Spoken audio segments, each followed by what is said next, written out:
বিসমিল্লাহির রহমানির রহিম। প্রিয় শিক্ষার্থীবৃন্দ, কোভিড-19 করোনা ভাইরাসের কারণে আজ আমরা সবাই ঘরে বন্দি জীবন যাপন করছি। ঘরে বসে যাতে তোমরা শিক্ষা গ্রহণ করতে পারো তারই ধারাবাহিকতায় আমার এই ক্ষুদ্র প্রয়াস। আশা করি তোমরা সকলেই ভালো আছো। আমি Mohammad Jamilur Rahman, instructor, non tech পদার্থবিজ্ঞান, রাজশাহী পলিটেকনিক ইনস্টিটিউট, রাজশাহী। আমি আজকে যে বিষয়ের উপর ক্লাস নেব সেটা ফিজিক্স 1, বিষয় কোড 65-912। আজ আমি যে অধ্যায়ে ক্লাস নিব সেটা হলো অধ্যায় 4।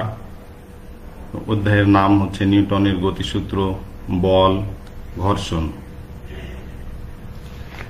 এই অধ্যায় শেষে বা এই অধ্যায় অধ্যয়ন করে আমরা যা শিখব: বল, বলের প্রকারভেদ, জড়তা, ভরবেগ, ভরবেগের নিত্যতা সূত্র, নিউটনের গতিসূত্র সম্বন্ধে আমরা জানতে পারব। নিউটনের গতির দ্বিতীয় সূত্র হইতে F=ma প্রমাণ করতে আমরা শিখব। নিউটনের গতির দ্বিতীয় সূত্র হতে প্রথম সূত্র প্রতিপাদন করা শিখব। বলের ঘাত ও ভরবেগের মধ্যে সম্পর্ক বের করা শিখব। ঘর্ষণ, স্থিতি ঘর্ষণ গুণাঙ্ক, চল ঘর্ষণ গুণাঙ্ক কাকে বলে এটা আমরা জানতে পারব। স্থির ও চল ঘর্ষণের সূত্রাবলী সম্পর্কে আমাদের ধারণা জন্মগ্রহণ করবে। স্থির ঘর্ষণ গুণাঙ্ক স্থিতিকোণের ট্যানজেন্টের সমান, এটা আমরা প্রমাণ করতে পারব। আর গাণিতিক সমস্যার সমাধান করতে পারব। প্রথমেই আমরা জেনে নিই বল কাকে বলে। বল হচ্ছে যা কোনো স্থির বস্তুর উপর প্রয়োগ করলে বস্তুকে গতিশীল করে বা করতে চায়, এবং কোনো গতিশীল বস্তুর উপর প্রয়োগ করলে বস্তুর গতি পরিবর্তন করে বা করতে চায় তাকে বল বলে। বল একটি দিক রাশি। এসআই পদ্ধতিতে অথবা এমকেএস পদ্ধতিতে বলের একক নিউটন। বলের মাত্রা সমীকরণ আমরা বের করলে দেখতে পাই mLT-2। প্রথমে জেনে নিই বলের প্রকারভেদ। মৌলিকতা অনুসারে বল 4 প্রকার: মহাকর্ষ বল, তড়িৎ চুম্বকীয় বল বা ইলেকট্রোম্যাগনেটিক ফোর্স, সবল নিউক্লিয় বল বা স্ট্রং নিউক্লিয়ার ফোর্স, দুর্বল নিউক্লিয় বল বা উইক নিউক্লিয়ার ফোর্স। এই আমরা মৌলিক বল কয়টা পেলাম? 4টা। সেটা কি? মহাকর্ষ বল, তড়িৎ চুম্বকীয় বল, সবল নিউক্লিয় বল এবং দুর্বল নিউক্লিয় বল। এই 4টা বল সম্পর্কে আমরা এবার বিস্তারিত জানব। প্রথমে আমরা জেনে নিই মহাকর্ষ বল বা গ্র্যাভিটেশনাল ফোর্স কাকে বলে। এই মহাবিশ্বের প্রত্যেকটি বস্তুই একে অপরকে নিজের দিকে আকর্ষণ করে। বিশ্বের যে কোনো 2টি বস্তুর মধ্যকার এই আকর্ষণ বলকে মহাকর্ষ বল বলে। এই মহাকর্ষ বল কি জন্য হয়? বিজ্ঞানীরা ধারণা করছেন এক প্রকার কণা বা গ্র্যাভিটন পারস্পরিক বিনিময় দ্বারা এই বল ক্রিয়াশীল হয়। তাহলে মহাকর্ষ বল আমরা কাকে বলবো? যে কোনো 2টি বস্তুর মধ্যকার আকর্ষণ বলকেই আমরা কি বলবো? মহাকর্ষ বল। এবার আমরা জেনে নিই তড়িৎ চুম্বকীয় বল বা ইলেকট্রোম্যাগনেটিক ফোর্সটা কি জিনিস।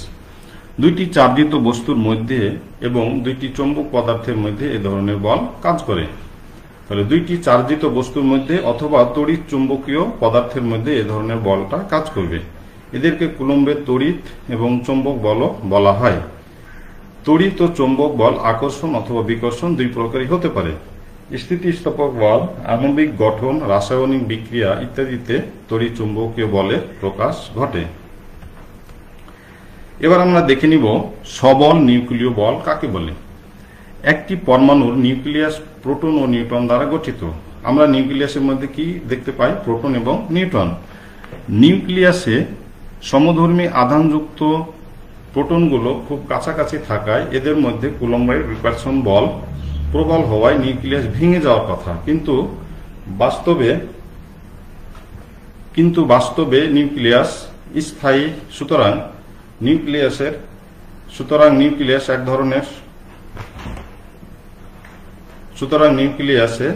এক ধরনের সবল বল কাজ করে যা নিউক্লিয়াসকে ধরে রাখে। নিউক্লিয়াসের মধ্যে মেসন নামক এক প্রকার কণার পারস্পরিক বিনিময়ের দ্বারা এই বল ক্রিয়াশীল হয়। এই বল আকর্ষণধর্মী এবং স্বল্প পরিসরে ক্রিয়াশীল। নিউক্লিয়াসের বাইরে এই বল ক্রিয়াশীল না। তাহলে সবল নিউক্লিয় বলটা কি? আমরা নিউক্লিয়াসের মধ্যে দেখতে পাই প্রোটন এবং নিউট্রনের যে সংঘবদ্ধ থাকার এই আধানযুক্ত যে থাকে সেটাকে আমরা কি বলবো? সবল নিউক্লিয় বল বা দুর্বল নিউক্লিয় বল। প্রকৃতিতে যে সমস্ত তেজস্ক্রিয় পদার্থ আছে তাদের নিউক্লিয়াস স্বতঃস্ফূর্তভাবে ভেঙে যায় এবং এই ভেঙে যাওয়ার ফলে কি হয়? আলফা, বিটা এবং গামা রশ্মি নির্গত হয়। পরীক্ষা থেকে দেখা যায় বিটা কণা নির্গত হওয়ার সময় যে পরিমাণ শক্তি নিউক্লিয়াস থেকে নির্গত হয় তা বিটা কণার গতিশক্তি থেকে বেশি। বিজ্ঞানীরা প্রমাণ করেন বিটা কণার সাথে আরো এক ধরনের কণা যাকে নিউট্রন বলবো সেটা নির্গত হয়। তাহলে দুর্বল নিউক্লিয় বলের কারণেই সাধারণত তেজস্ক্রিয় পদার্থগুলো থেকে আলফা, বিটা, গামা রশ্মি নির্গত হয়।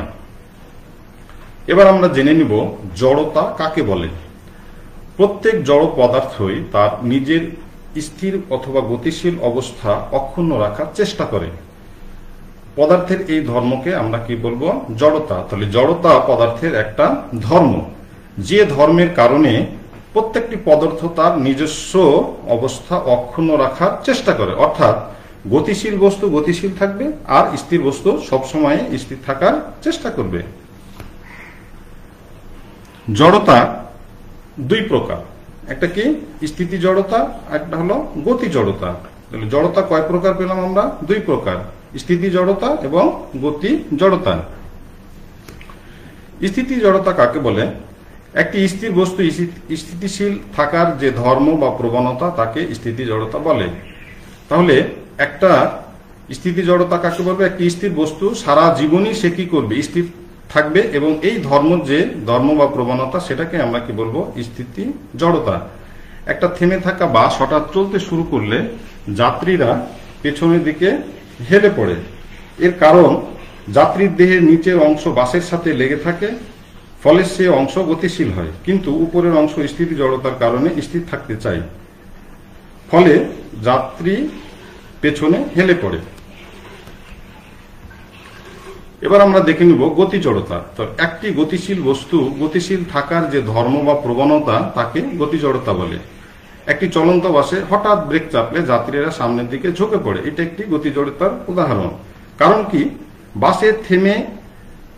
বাস থেমে যাওয়ার সাথে সাথে যাত্রীর নিচের অংশ থেমে যায়, কিন্তু উপরের অংশ গতি জড়তার জন্য সামনের দিকে ঝুঁকে পড়ে, ফলে কি হয়?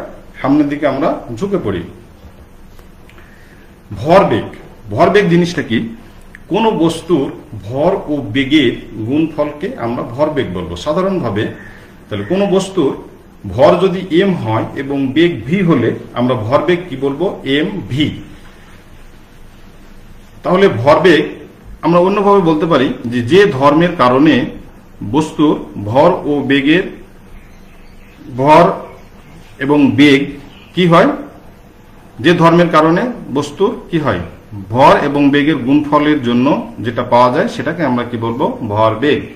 তাহলে ভরবেগের একক কি? এসআই পদ্ধতিতে ভরবেগের একক KG metre per second, CGS পদ্ধতিতে gram centimetre per second, FPS পদ্ধতিতে পাউন্ড পার সেকেন্ড। এবার আমরা দেখব ভরবেগের নিত্যতা সূত্র। একাধিক বস্তুতে ক্রিয়া প্রতিক্রিয়া ভিন্ন অন্য কোনো বল কাজ না করলে যে কোনো একদিকে এদের মোট ভরবেগের কোনো পরিবর্তন হয় না। তাহলে একাধিক যদি বস্তু থাকে এবং এর মধ্যে যদি ক্রিয়া এবং প্রতিক্রিয়া ভিন্ন অন্য কোনো বল যদি কাজ না করে তাহলে যে কোনো একদিকে এদের মোট ভরবেগের কোনো পরিবর্তন হবে না। তো মনে করি M1 ও M2 দুইটি বস্তু, সেটা কি করছে? একই দিকে গতিশীল। তাহলে এদের প্রত্যেকের বেগ যদি নিই, U1 এবং U2 বেগে যদি গতিশীল হয় আর U1 ইজ গ্রেটার দেন যদি U2 হয়, তাহলে টি সময়ে যদি এদের সংঘর্ষ হয় এবং টি সময় পরে যদি এদের বেগ V1 ও V2 হয়, তাহলে কি করছে? M1 এবং M2 কি পারস্পরিক কি করছে? আমরা এখানে কলিশন ঘটছে, ধাক্কা দিচ্ছে, সংঘর্ষ হচ্ছে, হওয়ার পরে এদের বেগ কি হলো, m1 এর বেগ v1 হলো, m2 এর বেগ v2 হলো। তাহলে আমরা আবার যদি এটাকে বর্ণনা করি যে m1 u1 বেগে চলছে, m2 u2 বেগে চলছে, তাহলে কিছুক্ষণ পর যেহেতু একটা বেগ বেশি, u1 এর বেগ বেশি u2 চাঁদে, তাহলে কোনো না কোনো সময় গিয়ে কি হবে, কলিশন হবে, অর্থাৎ একে অপরকে ধাক্কাধাক্কি করবে। ফলে m1 m2 ধাক্কা খাবে এবং এদের বেগটা পরিবর্তন হয়ে যাবে। m1 এর বেগ v1 হবে আর m2 এর বেগ v2 হবে। এবার তাহলে প্রথম যে বস্তুটা আমরা নিলাম, সে প্রথম বস্তু m1, প্রথম বস্তুর ভরবেগ m1 u1, দ্বিতীয় বস্তুর ভরবেগ হলো m2 u2। এটা হলো সংঘর্ষের পূর্বে। এবার সংঘর্ষের পরে যদি আমরা ভরবেগ নিই তাহলে m1 v1, দ্বিতীয় বস্তুর ভরবেগ m2 v2। তাহলে প্রথম বস্তুর ভরবেগের পরিবর্তনের হার আমরা কি নিব, এখানে ভরবেগ পরিবর্তন হয়ে কত হয়েছে, m1 v1। তাহলে m1 v1 আদি ভরবেগ প্রথম বস্তুর কত ছিল, m1 u1। তাহলে m1 v1 minus m1 u1 divided by, যেহেতু সংঘর্ষের টাইমটা কি ছিল, t ছিল, তাহলে ভাগ আমরা যদি হার নিই তাহলে আমরা t দিয়ে ভাগ করে নিলাম। তাহলে এটা হলো প্রতিক্রিয়া বল। প্রথম বস্তু কি করবে, প্রতিক্রিয়া বল, অর্থাৎ ধাক্কা দেওয়ার ফলে যে প্রতিক্রিয়া বল অনুভব করবে সেটা হলো m1 v1 minus m1 u1 divided by t। এবার দ্বিতীয় বস্তুর ভরবেগের পরিবর্তন, দ্বিতীয় বস্তু শেষ ভরবেগ কত ছিল, m2 v2 minus m2 u2 divided by t সমান, এটা হলো ক্রিয়া বল।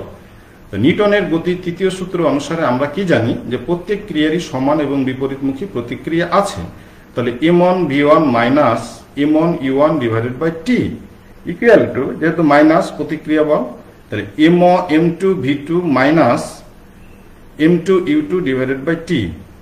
তাহলে যেহেতু এটা একটা ইকুয়েশন, উভয় পক্ষে আমার tt আছে, tt আমরা বাদ দিয়ে দিলাম। তাহলে আমরা কি পেলাম, m1 v1 minus m1 u1 equal to এই মাইনাস মাইনাস, তাহলে কি হলো মাইনাস m2 v2 আর এই মাইনাস আর এই মাইনাসে প্লাস হলো, তাহলে m2 u2। তাহলে আমরা যদি এটাকে রিঅ্যারেঞ্জ করি, অর্থাৎ লেফট হ্যান্ড সাইড থেকে আমরা কি করলাম, এই যে m1 v1 এইটা আমরা কি করব, মাইনাস m2 v2, তাহলে মাইনাস এদিকে নিয়ে আসলাম, আর এই m1 u1 কে ডান পাশে নিয়ে আসলাম। নিয়ে আসলে কি হলো আমাদের, তাহলে হলো m1 ডান পাশে পেলাম আমরা m1 u1 plus m2 u2, আর ডান পাশে কি পেলাম আমরা, সেটা হলো m1 v1 plus m2 v2। অর্থাৎ আমরা আবার একটা পক্ষ চেঞ্জ করে নিলাম। তাহলে কি হবে, m1 u1 plus m2 u2 equal to m1 v1 plus m2 v2। তাহলে আমাদের কি হলো, যে আমাদের যে জিনিসটা প্রমাণ করতে হলো যে একাধিক বস্তুতে ক্রিয়া এবং প্রতিক্রিয়া ভিন্ন অন্য কোনো বল না থাকলে কি হচ্ছে, সেটা বস্তুর ভরবেগের কোনো পরিবর্তন হচ্ছে না। এবার নিউটনের গতিসূত্র। নিউটনের প্রথম সূত্র কি বলছে, যে বস্তুর উপর লব্ধি বল শূন্য হলে স্থির বস্তু স্থির থাকে এবং গতিশীল বস্তু সমবেগে সরল পথে চলতে থাকবে। নিউটনের গতির প্রথম সূত্র আমরা কি বুঝতে পারলাম, যে যদি কোনো লব্ধি বল ক্রিয়া না করে তাহলে স্থির বস্তু সারা জীবনই স্থির থাকবে এবং গতিশীল বস্তু সমবেগে সব সময়ই চলতে থাকবে। দ্বিতীয় সূত্র কি, যে কোনো একটা বস্তুর ভরবেগের পরিবর্তনের হার এর উপর প্রযুক্ত বলের সমানুপাতিক এবং বল যেদিকে ক্রিয়া করে বস্তুর ভরবেগেরও পরিবর্তন সেই দিকেই হয়। তাহলে ভরবেগের পরিবর্তনের হার কি হবে, প্রযুক্ত বলের সমানুপাতিক হবে এবং বল যেদিকে ক্রিয়া করবে বস্তুর ভরবেগের পরিবর্তন সেই দিকে ঘটবে। তৃতীয় সূত্র আমরা দেখছি প্রত্যেক ক্রিয়ারই সমান এবং বিপরীতমুখী প্রতিক্রিয়া আছে। এবার আমরা দেখে নিব যে নিউটনের গতির দ্বিতীয় সূত্র হতে F ইকুয়াল টু ma, অর্থাৎ বল ইকুয়াল টু ভর গণিত ত্বরণ আমরা কিভাবে বের করতে পারি। তাহলে আমরা এবার কি দেখব, যে F ইকুয়াল টু ma, এটা কি নিউটনের গতির দ্বিতীয় সূত্র থেকে। আমরা মনে করি যে m ভরের একটি বস্তু u আদিবেগে চলছে। তাহলে m ভরের একটি বস্তু u আদিবেগে চলছে, এই চলা অবস্থায় কি করলো, F মানের একটা বল এর উপর প্রযুক্ত হলো। প্রযুক্ত হওয়ার ফলে বস্তুটি কি হয়, প্রযুক্তকার এ সমতরণে টি সময় কাজ করছে বলটা, টি সময় কাজ করার ফলে এস দূরত্ব অতিক্রম করছে, অতিক্রম করার ফলে ইহা কি করলো, ভি বেগ প্রাপ্ত হলো। তাহলে আমরা যদি দেখে নিই যে বস্তুর আদি ভরবেগ, তাহলে আদি ভরবেগ কি হচ্ছে, এম ইউ, অর্থাৎ ভর গণিত বেগ, তাহলে কি হলো এম ইউ। বস্তুর শেষ ভরবেগ কি, তাহলে এখানে হলো আমরা দেখতে পাচ্ছি যে এম ভি, তাহলে আদি ভরবেগ আমরা কি পেলাম, এম ইউ, এবং শেষ ভরবেগ পেলাম হলো এম ভি। তাহলে ভরবেগের পরিবর্তন কতটুকু হলো, ভরবেগের পরিবর্তন M V minus M U. তাহলে যদি আমরা হার নিই তাহলে সময় দিয়ে ভাগ করে নিতে হবে। তাহলে ভরবেগের পরিবর্তনের হার M V minus M U divided by টি। তাহলে এটা পেলাম আমরা ভরবেগের পরিবর্তনের হার। তাহলে এম আমরা কমন নিয়ে নিলাম এখান থেকে, V minus you divided by টি। তাহলে V minus you divided by টি, তাহলে শেষ ভরবেগ মাইনাস আদি ভরবেগ ডিভাইডেড বাই সময় যদি আমরা নিই তাহলে আমরা কি পাই, ত্বরণ পাই। তাহলে এম এ সমান আমরা কি লিখে নিলাম, V minus you divided by টি। তাহলে ভরবেগের পরিবর্তনের হার কত পেলাম, এম এ। নিউটনের গতির দ্বিতীয় সূত্র আমরা কি বলছি, যে ভরবেগের পরিবর্তনের হার এর উপর প্রযুক্ত বলের সমানুপাতিক এবং বল যেদিকে ক্রিয়া করে বস্তুর ভরবেগের পরিবর্তনও সেই দিকে ঘটে। তাহলে এফ যেহেতু বল আমরা প্রয়োগ করছি সমানুপাতিক, ভরবেগের পরিবর্তনের হার পেলাম হলো এম এ। তাহলে আমরা যদি এফ সমানুপাতিক কি পেলাম আমরা, এফ সমানুপাতিক এম এ। তাহলে এফ সমান কে এম এ, কে একটি সমানুপাতিক ধ্রুবক যার মান আমরা একক, যার মানটা কি হবে, এফ এম এ এর উপর নির্ভরশীল হবে। তাহলে কে আমরা একক বলের সংজ্ঞার মাধ্যমে এটা দূর করতে পারি, যে বল আমরা যদি এম কেস পদ্ধতিতে নিই তাহলে যে বল 1 কেজি ভরের উপর প্রযুক্ত হয়ে 1 মিটার পার সেকেন্ড স্কয়ার ত্বরণ সৃষ্টি করে তাকে আমরা কি বলবো, একক বল বা 1 নিউটন বল বলবো আমরা যদি এম কেস পদ্ধতিতে নিই। তাহলে এফ যদি 1 হয়, এম 1 এ 1 হলে আমরা সমীকরণ, এই যে আমরা এই সমীকরণ হতে পাই কি, আমরা মানগুলো বসিয়ে দিলে এফ এর মান 1, এম এর মান 1, এ এর মান 1, তাহলে কে এর মান আমরা পেলাম হলো 1। তাহলে এইখানে যদি আমরা মানটা বসিয়ে দিই যে এফ ইকুয়াল টু কে এর মান 1, তাহলে আমরা এফ ইকুয়াল টু এম এ, অর্থাৎ বল ইকুয়াল টু ভর গণিত ত্বরণ। তাহলে নিউটনের গতির সূত্র হইতে আমরা কি পেলাম, বল গণিত ভর, বল ইকুয়াল টু ভর গণিত ত্বরণ। এবার আমরা দেখে নেব নিউটনের গতির দ্বিতীয় সূত্র হতে প্রথম সূত্র কিভাবে প্রতিপাদন করা যায়। নিউটনের গতির দ্বিতীয় সূত্র হইতে আমরা প্রথম সূত্র প্রতিপাদন করব। তাহলে নিউটনের গতির দ্বিতীয় সূত্র হইতে কিছুক্ষণ আগে আমরা যেটা প্রমাণ করলাম সেটা কি, যে F equal to m a. তাহলে এম এ সমান আমরা কি জানি, যে v minus you divided by t, v minus you divided by টি। তাহলে এ মানে কি, v minus you divided by t. এখন যদি লব্ধি বল এফ ইকুয়াল টু 0 হয়, লব্ধি বলটা কি হলো, এফ ইকুয়াল টু 0 হবে, তাহলে এফ এর মান আমি 0 দিয়ে দিলাম। তো 0 equal to m V minus you divided by t. কিন্তু আমরা বাস্তবে দেখি যে ভর কখনোই কি হবে, 0 হতে পারে না। তাহলে M equal to not equal to কি হবে, 0, এম নট ইকুয়াল টু 0। তাহলে আমরা যদি এখানে মানটা দিয়ে দিই, তাহলে এম যদি নট ইকুয়াল টু 0 হয়, টিও যেহেতু আমাদের কিছু সময় কাজ, আমাদের যদি এফ না কাজ করে তাহলে টিও কাজ করবে না। তাহলে আমরা ভি মাইনাস ইউ সমান হবে 0, তাহলে ভি ইকুয়াল টু ইউ। তাহলে আমরা যখন দেখছি এখান থেকে যে ইউ ইকুয়াল টু 0 হলে ভি ইকুয়াল টু 0 হবে, যেহেতু ভি ইকুয়াল টু ইউ, অর্থাৎ স্থির বস্তু কি হবে, স্থির থাকবে, এবং গতিশীল বস্তু কি হবে, গতিশীল অবস্থায় থাকবে। স্থির বস্তু স্থির থাকবে আর গতিশীল বস্তু গতিশীল অবস্থায় থাকবে। এবার বলের একক নিউটন এবং ডাইনের মধ্যে সম্পর্কটা আমরা বের করব। বলের একক এমকেএস পদ্ধতিতে বলের একক নিউটন এবং সিজিএস পদ্ধতিতে বলের একক হলো ডাইন। তাহলে 1 নিউটন বল, তাহলে আমি পূর্বে বলেছি যে 1 নিউটন বল সমান হলো 1 কেজি ভরের উপর যে বল যে বলটা কি করবে 1 কেজি ভরের উপর ক্রিয়া করে 1 মিটার পার সেকেন্ড স্কয়ার ত্বরণ সৃষ্টি করবে, তাকে আমরা কি বলবো 1 নিউটন বল বলবো। তাহলে 1 কিলোগ্রাম মানে 1 কেজি গণিত হলো 1 মিটার পার সেকেন্ড স্কয়ার। তাহলে 1 কিলোগ্রাম মানে হলো 1000 গ্রাম। যেহেতু আমরা সিজিএস পদ্ধতিতে নিয়ে যাব, এই জন্য আমরা কি করব গ্রাম করে নিলাম, আর মিটারকে আমরা সেন্টিমিটার করে নিলাম। তাহলে 1 মিটার সমান হলো 100 সেন্টিমিটার পার সেকেন্ড স্কয়ার থাকলো এখানে। তাহলে 1 তাহলে কি হবে 1 2 3 4 5, 5টা আমরা শূন্য পেলাম, তাহলে 10 টু দি পাওয়ার 5। আর gram centimetre per second square, অর্থাৎ যে বল কি করে 1 গ্রাম বস্তুর উপর ক্রিয়া করলে যদি 1 সেন্টিমিটার পার সেকেন্ড স্কয়ার ত্বরণ সৃষ্টি করে, তাকে আমরা কি বলবো ডাইন। তাহলে 1 নিউটন সমান হলো 10 টু দি পাওয়ার 5 ডাইন। ইহাই হলো কি নিউটন এবং ডাইনের মধ্যে সম্পর্ক। অর্থাৎ এমকেএস পদ্ধতি এবং সিজিএস পদ্ধতি যে নিউটন এবং ডাইন আছে, তাদের মধ্যে সম্পর্ক হচ্ছে কি 1 newton equal to 10 to the power 5 dyne. বলের ঘাত, খুব বেশি মানের বল যদি কোনো বস্তুর উপর খুব কম সময়ের জন্য প্রয়োগ করা হয়, তাকে আমরা কি বলবো বলের ঘাত। তাহলে কোনো বস্তুর এফ পরিমাণ বল টি সময় যাবত ক্রিয়া করলে বলের ঘাত সমান এফ গণিত টি। তাহলে এফ সমান হলো এম এ গণিত টি। তাহলে এ সমান আমরা কি জানি v minus you divided by t গণিত টি। টি কেটে গেলে m V minus M U. তাহলে এম ভি মানে হলো শেষ ভরবেগ মাইনাস হলো আদি ভরবেগ। তাহলে বলের ঘাত সমান আমরা কি জানি শেষ ভরবেগ মাইনাস হলো আদি ভরবেগ। এটা কি ভরবেগের পরিবর্তন। তাহলে বলের ঘাত সমান আমরা কি পাচ্ছি ভরবেগের পরিবর্তন। এবার আমরা দেখব হলো ঘর্ষণ।